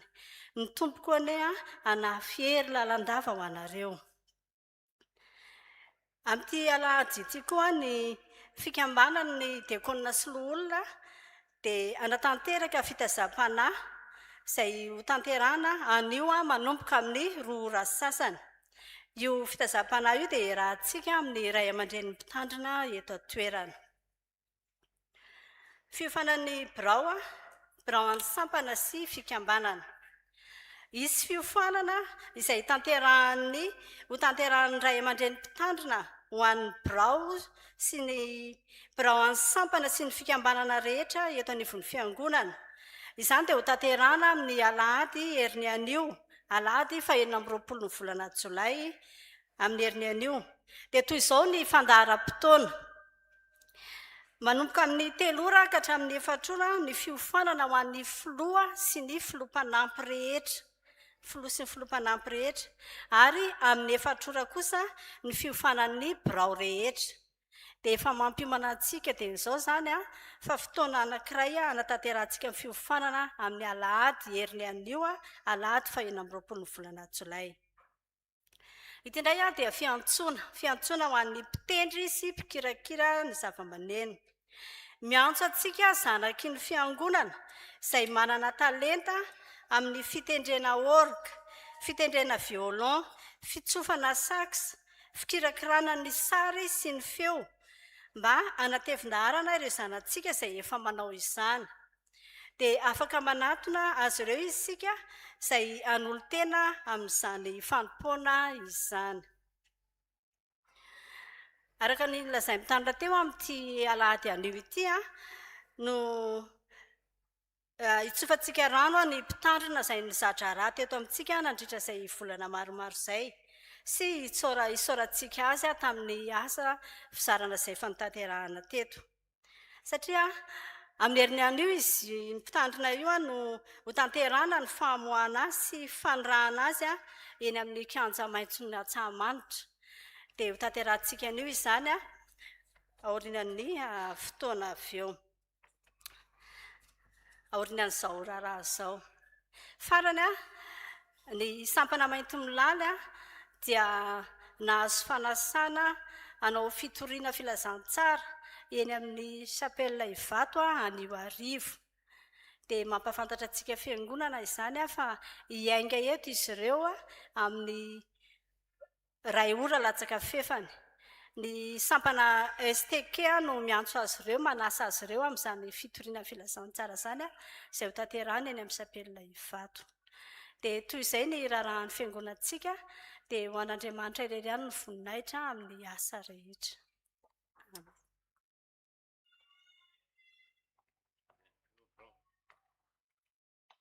Maromaro raha moa tsika izany izao dia mila kitakitana fotsiny angakaingana mavitribitrika. Mifarana androany ny fanaovana fizaran-draharaha ho an'ny mpizaharaha fa ny amin'ny toeram-panomanana tamin'ny fiangonana ka dia no veloma azy tsika sady hitsodrano azy satria amin'ny heriny koa izany dia misy famoahana ny azy moa tsy maketo amin'ny fiangonana intsony izy manomboka amin'ny heriny. Ndao ary sampana fikambanana rehetra eto amin'ny fiangonana izay mbola tsy nanao tamin'ny premier culte dia manao amin'izao deuxième culte zao dia takizanko raha misy olo-tsotra moa izany te hanao tsodrano dia miakara miaraka aminay eto. Ny atao hoe tsodrano io moa izany dia hoe ny fisaorana azy sy fakasitahana nandritra n'izay stage zay fa tsodrano koa satria amin'ny alahady zao no avoaka ireo, avoaka ny mpitandrina sy ny mpampianatra nomaniny FJGM ary irahana makany amin'ny fiangonana. Ny stage eto amintsika moa izany dia any amin'ny SP03 aloatra mangoro no aloatra Chrome azafady, aloatra Chrome no nanirahana azy dia mitsodrano azy mba tanteraka tsara ny asa fanompoana isika. Dawar fianzava-maneno ry namana. Raha le stagiaire zany miresaka eto dia tsy fianzava-maneno ralina. Zay firesa mantsiny azy. Dia nanoratany catéchomène izy zany misy baiboly kely zay no meny catéchomène azy dia hoe mahereza ralina. Zay no soratra azy. Zay dawar. Satria dia aiza stagiaire dia makasitraka sy misaotra ny tompontsika noho ny fahavitany stage teto zanako. Efa ray aman-dreny nareo zao amin'ny favoaka dia nanampy betsaka ny fiangonana nareo kanefa ihany koa dia ny fanampitsika fampahery atao anatin'izany rehetra izany. Nanao stage moa zany nanaovana natao teto satria adidin'ny fiangonana ny mampanao fizaran-draharaha, ny mpianatra ho mpitandrina, mpiomana ho mpitandrina dia no manina ho amin'izany tokoa ianareo a. Tsy teto ihany moa zany fa tany toeran-kafa maro ihany koa fa raha tsy diso teto namarana azy, teto namarana azy a dia mirary nosoa nareo telomenaka kely, telomenaka moa nareo dia mirary soa nareo a ho tain'Andriamanitra. Mananteny zay fa afaka 5 taona any ny fakahita ndraiky dia mety efa 5 menaka nareo. Dia misaotra amin'ny fiarahantsika miasa teto fa ity pastera stagiaire ity sady kolona no angakaingana hoe miasa tsy sarotra atoro fa dia nafinaritra ka dia makasitraka sy makatelona ho tain'Andriamanitra dia mahereza. Dia ataontsika ry zanaka malala, ataony sampana sy mbola sy nanao ary. Ny vondrona fototra laika fefelona, ny estike, ny dorcas, ny mpampianatra sy ny mpanabe, ary ny sampana lehilahy kristianina. Sendra sanatria mbola misy tsy nanao tao a zay zany fa nanao daoly fiangonana ny farany a.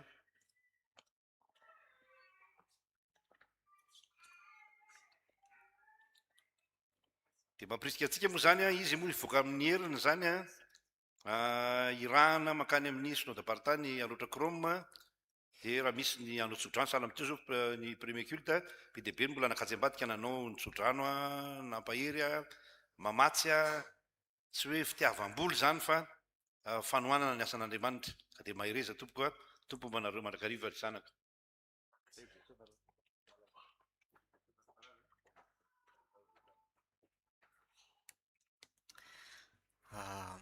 Misaoran'i Jehovah ary fanahy koa ary izay rehetra atao anaty koa misaora ny anarany masina.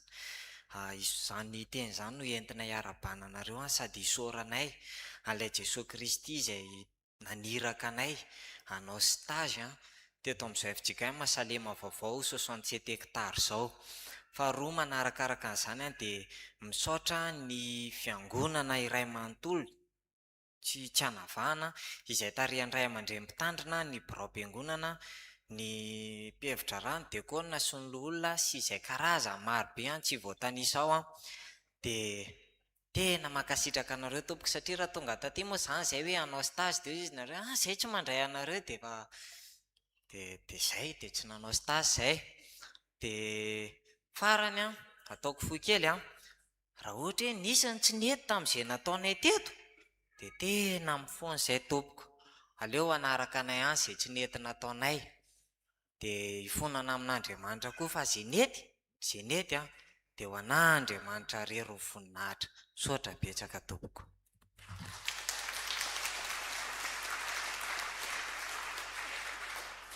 Dia miraro soa nareo mivady nareo telomenaka, hitanareo fa mora ampianarana kely fa teneny hoe foy ihany dia fa foy ihany ny azy. Zay zany. Raro soa teny Andriamanitra mahefabe amin'ny asan'ny tompo ry zanaka malala.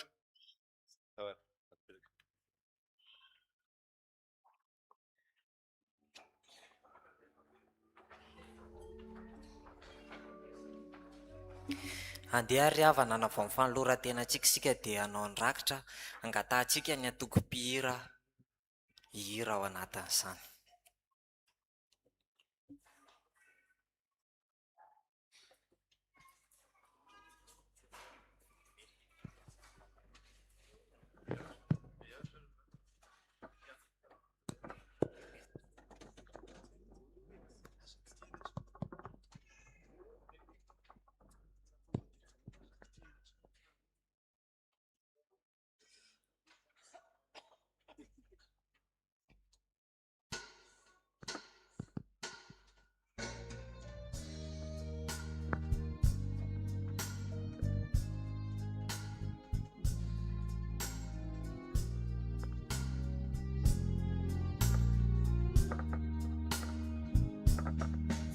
Sion, irau nya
Manasanareo ary havana hitsangana andeha n'olotra ny soafanaritra izao tsika.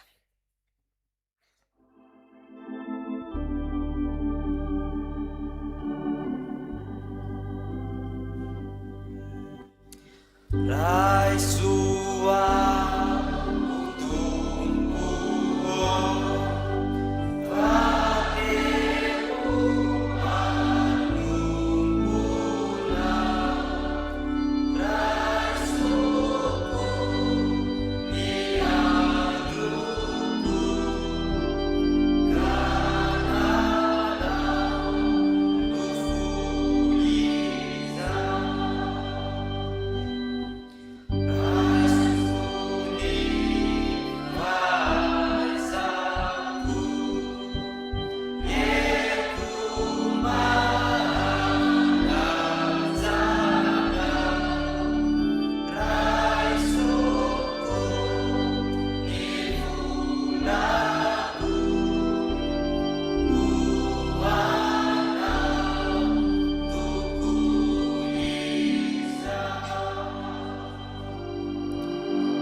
Marana izao fotoana izao tsika raha malala amin'ny asa sy ny fampahirizana toy ny fanao isaky ny alahady fahatelo. Efa fampianarana mipetraka eto amin'ny fiangonana moa ny hoe tsy miala raha tsy mahazo tsodrano. Izany no antony ivavahana ny azahoana tsodrano hatramin'ny farany tsika efa mahazatra antsika izany. Fa mba fangampangana kokoa ny asa maro ihany ny mpiandry moa ny fijeriko azy eo anankiray aloha ianareo mpiandry dia mahalala tsara ny fotoana tokony hanaovana azy fa tsy dia hoe lava loatra akory fa isika zay maniry andray asa fampahirezana dia rehefa hita fa malalaka ny mpiandry sasany a dia manatona an'le mpiandry malalaka fa tsy miandro eo amin'le mpiandry anankiray efa hita fa mbola misy olona 3 na 4 akory dia rehefa malalaka ny mpiandry hafa dia mitsorika makany amin'le mpiandry hafa ianao fa tsy makeo akory a dia tsy mifidifidiky izy mpiandry asa amiko eo fa dia ny olona rehetra dia afaka miasa aminao daholo satria Jesosy no miasa aminao fa tsy ny mpiandry akory.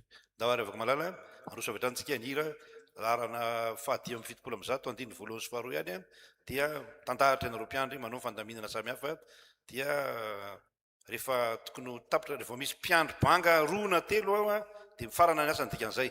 Ndahary.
Jesosy Kristy Tompo, mba masinina miaraka amin'ny ray tsy tohany eny anaranao. Misaotra anao izahay fa manaiky hanatrika sy asa eto ianao. Koa ndreo ny vahoakanao. Diovy izy Jesosy ary amasiny ho anao. Mba homendrika anao tokoa ary diovy amin'ilay ranao soa tokoa izy ireo. Ary ao ka hita rano velona izay mipoiboika ao anatiny tokoa izay mangetahetanao marina. Koa irao ireny fanainao masina ampaherin'ny mpiasa, anazava ny fon'ny olona ary anapaka ny teny pahefana. Amin'ny anaranao Jesosy Kristy no angatahana izany vavaka izany. Amen. Ovakina mpanajana ny teny pahefana norenana n'izao asa masina izao amin'ny anaran'i Jesosy. Lazaiko marina dia marina aminareo tokoa izay mino ahy ny asa ataoko no ataony koa, ary anao asa lehibe noho izany aza izy satria izao mankany amin'ray, ary na inona angatahanareo amin'ny anarako dia ataoko izany mba hankalazana andray eo amin'ny zanaka. Raha mangataka zavatra amiko amin'ny anarako ianareo dia ataoko izany. Raha tsy ahy ianareo dia hitandrina ny didiko. Ary izao angataka amin'ray ary izy hanome anareo mpananatra hafa mba ho eo aminareo mandrakizay dia ny fanahy ny fahamarinana izay tsy azon'izao tontolo izao ho raisina satria tsy hitany na fantany fa ianareo no mahafantatra azy satria mitoetra eo aminareo izy ary ao anatinareo. Ary indray izy taminy mandehanany amin'izao tontolo izao ianareo ka mitory filazany tsara amin'ny olombelona rehetra izay misy atao batisa no vonjena fa izay ty mety mino no eloiny, ary izao famantarana izao no anarak'izay mino amoka demoni amin'ny anarako izy, hiteny amin'ny fiteny izay tsy mbola hainy izy, andray menarana izy, na dia misotro zava-mahafaty azy izy dia tsy hampaninina azy izany. Ametra tanana amin'ny marary izy dia ho sitrana ireny. Ary Jesosy Tompo rehefa niteny taminy dia napakarina ho any an-danitra ka mipetraka eo ankavanan'Andriamanitra. Fa izy ireo kosa dia lasaka nitory teny eny tontolo eny, ary ny Tompo niara-niasa taminy ka nanamarina ny teny tamin'ny famantarana izay nomba azy. Lazaiko aminareo marina tokoa, na inona fehezina aty ambonin'ny tany dia ho fehezina ny an-danitra, ary na inona ovahanareo ety ambonin'ny tany dia ho vahana ny an-danitra. Ary lazaiko aminareo koa, raha misy roa aminareo mifanaiky ety ambonin'ny tany na amin'inona ka angataka izany dia ho azony avy amin'ny raiko izay any an-danitra izany. Fa na aiza ny angonandrona telo amin'ny anarako dia ao afoany aho. Ary indray Jesosy tamin'ny fiadanana ao anareo tahaka nandranyra ihany nandrahaka anareo kosa. Ary rehefa nilazany izy dia nanisy fofinainaka hoy izy taminy. Raiso ny fanamasina, na elokiza na avelanareo dia voavela izany. Ary na niza kosa no tsy avelanareo dia tsy voavela izany. Amen. Ivavaka isika tompoko. Misaotra anao zahay Jesosy noho ny amin'izany tenim-pahefana novakiny reto mpanomponao ireto. Engany tompo mba tsy handalo fotsiny amin'ireto vahoakanao ireto izany teny izany fa tena ho fiainana ho azy ireo. Satria ny teninao dia fanilony tongotray sy fanazavana ny lalanay. Ny teninao dia sabatra enti-mandresy ilay fanahy ratsy eny amin'ny rivotra. Ary ny teninao tompo teny fiainana ho anay ihany koa. Ny teninao dia efa nanehoanao ny zavatra mahagaga tamin'ny toerana maro samihafa. Ankehitriny koa dia mbola anehoanao ny voninahitra amin'ireto vahoakanao izay manatrika anay ety ireto, ka ny teninao rakitra ao anatin'ny fonay tsirairay avy. Nanomana mpanompo ihany koa ianao tompo mba androaka sy andefa ny asan'ny maizina ho any amin'ny farihy mirehitra avy.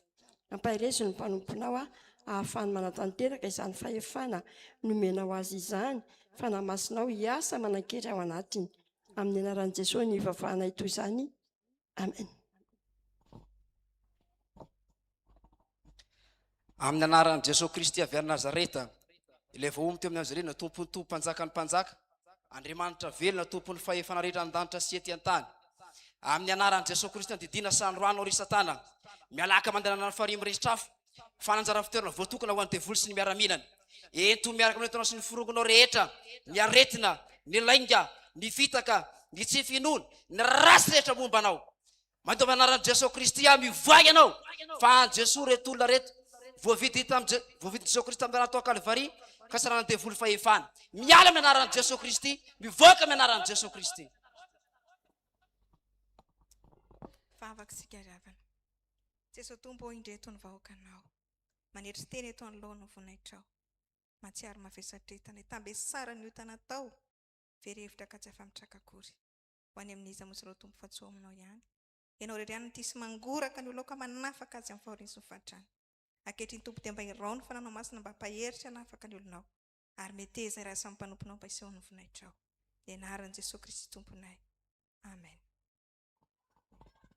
Riavana, hoy ny tompo aminao, makanesa ty amiko ianareo izay miasa fatratra sy mavesatretana, fa izao no anome anareo fitsarana. Eo am-panatonana nanaovantsika hira fa 7:20.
Jesosy Kristy tomponay eo.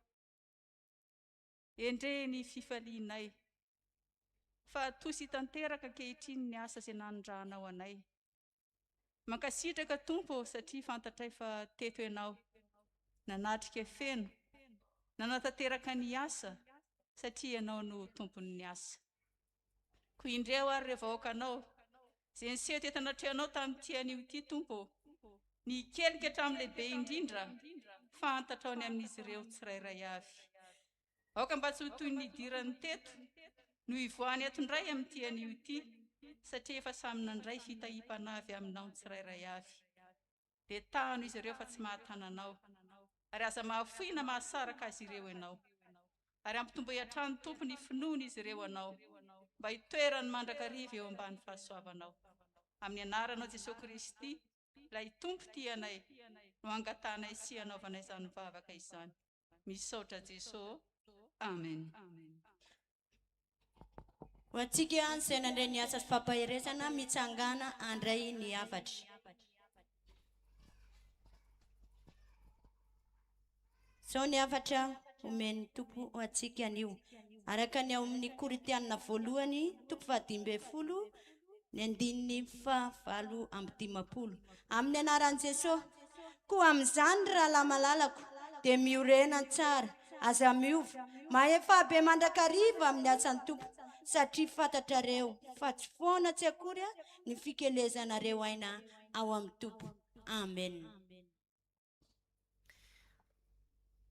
Andery havana ho iraintsika ny hira voalahatra dia ho tonoina amintsika ny tsodrano.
sy fanantenana ry havana ny tsodramasina izay tononona sy omenanareo amin'ny anaran'i Jesosy manao io.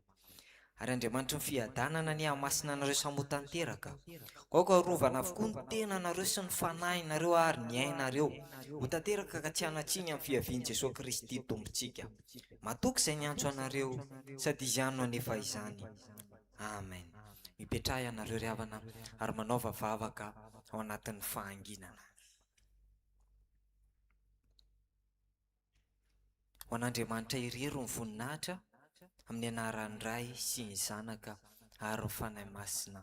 Amen. Dia mirary soa antsika rehetra tompoko samy ho tahin'Andriamanitra.